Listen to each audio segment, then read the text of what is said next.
네, 어제 경북경찰청이 최혜병 수사 결과를 발표했습니다. VIP의 경로설이 경북경찰청 수사 발표에도 영향을 미친 것 아니냐라는 국민적 의혹이 제기되고 있는 수사 결과였습니다. 특검이 왜 필요한지, 수사 외압을 특검이 왜 수사해야 되는지를 아주 극명하게 보여준 사례라고 할 것입니다. 한편 윤석열 대통령은 도주했던 이동관, 김홍일의 후임으로 이진숙을 방통위원장으로 지명했습니다.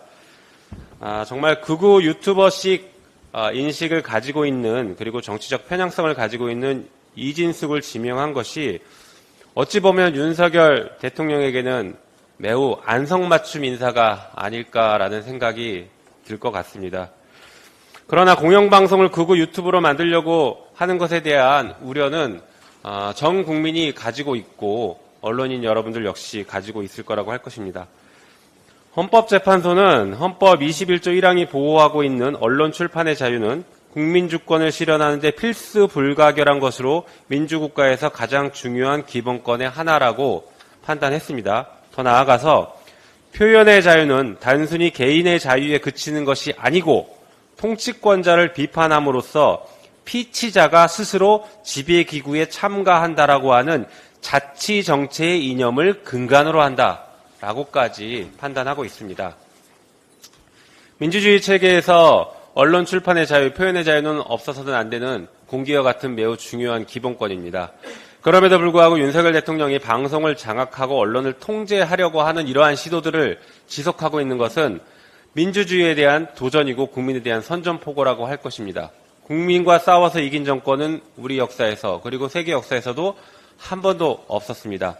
윤석열 대통령은 당장 지명을 철회할 것을 권고드리고 이진숙 후보자도 스스로 물러나서 최소한의 명예라도 지키기를 권고합니다. 여러분들 이 기사 많이 보셨을 것 같습니다.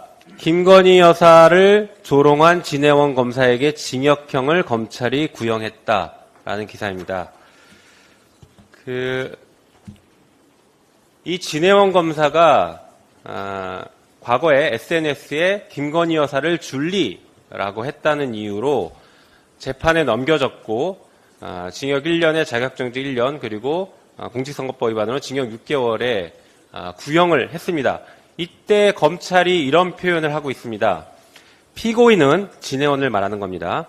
정치적 중립을 지켜야 하는 공무원인데도 검사의 직무를 유기하며 SNS에 특정 정당을 지지하고 특정 정당을 비난해 정치적 이슈에 대해 특정 정치색을 표출하면서 세간의 이목을 집중시켰다라고 합니다. 이래서 처벌받아야 되고 징역형을 선고받아야 된다라고 강도 높게 비판을 했죠. 이 검찰의 논고를 그대로 이원석 검찰총장에게 되돌려드립니다. 이원석 검찰총장, 지금 검사 탄핵 진행하니까 뭐라고 하고 있습니까? 보시는 것처럼 법정에서 폐색이 짙어지자 법정 밖에서 거짓을 늘어놓으며 길거리 싸움을 걸어온 것이다. 민주당에 대해서 이렇게 얘기하고 있고요.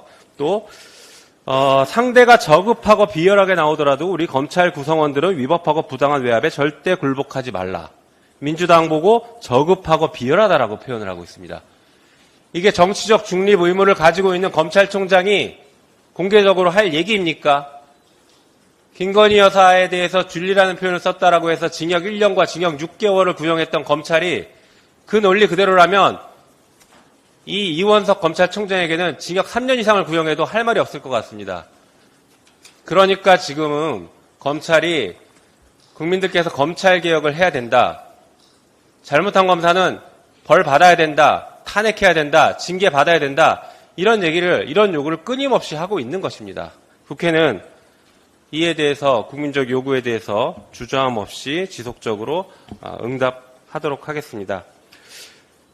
이런 사안을, 검찰 탄핵과 관련된 이런 사안을 쭉 진행하다 보면 마치 저희가 국민의힘과 정치적 논쟁을 하고 있는 착각이 들 정도입니다. 다시 말해서 검찰이 정치적 집단이고 우리 민주당이 검찰과 정치적 논쟁을 하고 있는 그런 상황이 벌어지고 있는 것입니다. 이것은 우리 헌법 질서에서는 도저히 용납될 수 없는 일이라는 것을 분명하게 다시 한번 경고합니다. 이상입니다.